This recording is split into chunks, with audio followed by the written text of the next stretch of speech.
بسم الله الرحمن الرحیم. زما نوم ډاکټر هارون سلیم دی. زه په ډي ایچ کیو کې ایز ای سپیشلیسټ کار کوم. د لاست 2 to 3 ویکس نه شوبې چشم یو بیماری راغلی ده، کوم ته چې په انګلیش کې اډینو وایرس وي. دا بیسیکلی د کراچۍ نه شروع شوې ده او بیا پنجاب او بیا خیبر پښتونخوا کې دا بیماری پیلو شوې ده.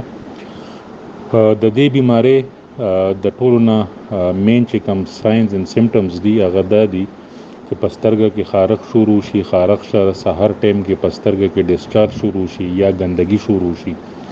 او دویم د ضروری خبره دا ده چې د دې کم مطلب خطرناک کمپلیکیشنز دي هغه دا دي چې اول دا پسترګه کې وایرس راشي، څنګه چې کورونا وایرس ته د کشندام وایرس ته، او دا غینه پس بیا پسترګه کې د پسترګې قوت مدافعت کم شي او بیا د دې نه پس په دې کې بیکټیریا او نور سیزونه په دې کې شروع شي.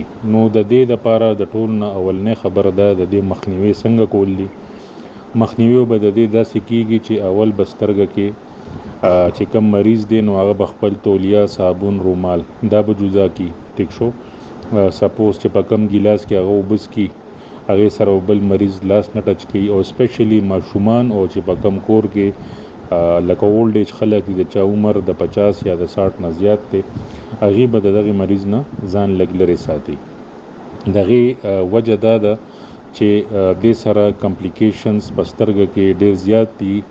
اولنې کمپلیکیشن کم چې په دې کې د ټول نه زیات مطلب کامن دی هغه دا دی چې د سترګې مې چې کم ځای کې نظر لګي ای ته مطلب کورنیا یا کرینا ورته وي، دا وایرس په حمله کوي او هغه سره د سترګې چې کم دغه د قوت مدافعت او نظر دی هغه مکمل تور باندې ختميږي. نو زما تاسو ټول عوامو ته دا خواسته چې تاسو په دې بیماری کې ډاکټر سره فوري رجوع کې د دې لپاره خپل سم میډیکیشنز دی هغه به یوز کړئ. او د هغه نه پس د ټول نه ضروری خبره څنګه چې مونږ په دې لاست 2 to 3 years کې کورونا وایرس دا وبا تیر کړم د کشنده وبا اوس مطلب خورا شوې ده او د دې مخنیوي هم د کشان کېږي چې په کور کې که سپوز یو ماشوم ته ولګي ابا د نورو ماشومانو د زنانو نه د غټو نه د دینه بزان لري ساتي او دوايي به باقاعدګي سره استعماليږي. د دې بیماری چې کم دغه د ټایم دی هغه د وونه والا 10 ورځې پورې دی. که دوايي په ټایم باندې استعمال نشي نو دې سره سترګه رندیدیم شي او د سترګې لکه سپوز دوايي استعمال شي په صحیح طریقې باندې نو سترګه بچ کیږي شي او دې کې دا چې کم ډیمیج دی یا کم د سترګې نظر تلل دي دا پرمننٹ دی.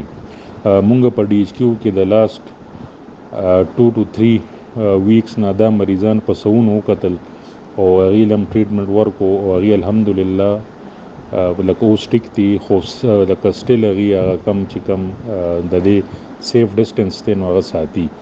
نو دا د ټول عوامو ته دا خواسته چې د سترګې په دې وبا کې موږ سره لاس یوځای کې او تاسو خپل کور گاوند او کلی دا ټول سیف وساتئ. مهرباني.